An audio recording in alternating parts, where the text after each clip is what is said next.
Si vous avez opté pour le puncher, voilà, voici les éléments dont vous allez avoir besoin. Donc tout d'abord le puncher avec sa tige qui va servir à pousser le punch.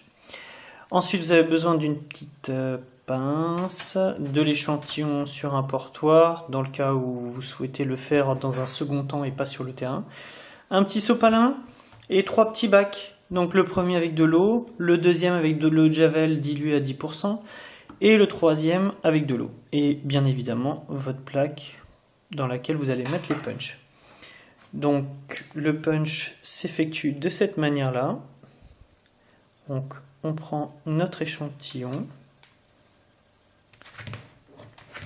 on prend notre puncher et on vient puncher, voilà, la nageoire.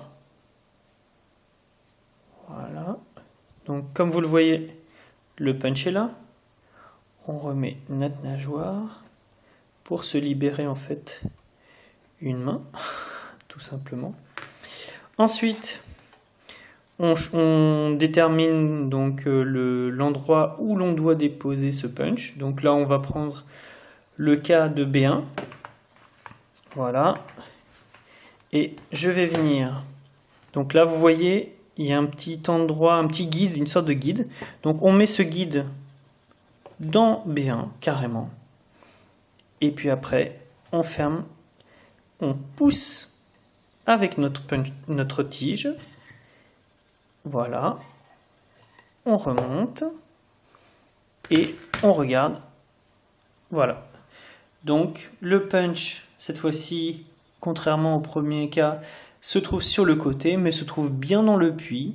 Et comme dans le premier cas, ça ne pose absolument aucun problème pour nous, car nous réaliserons une petite centrifugation dès que la plaque sera chez nous. Alors maintenant, il faut renettoyer. Donc on va nettoyer nos ustensiles. Donc le poussoir. Donc eau de javel, eau. Voilà. Et on l'essuie bien. Pareil pour notre petite pince. Voilà, on essuie bien pour éviter les liquides. Et notre porte à punch. Eau de javel. Et là, très important, très bien rincer après l'eau de javel.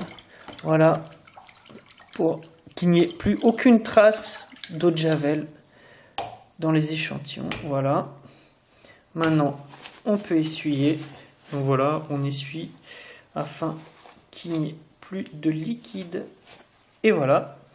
Maintenant, on est prêt pour réaliser un deuxième punchage. C'est à quelle fréquence on doit changer ces 3 bacs.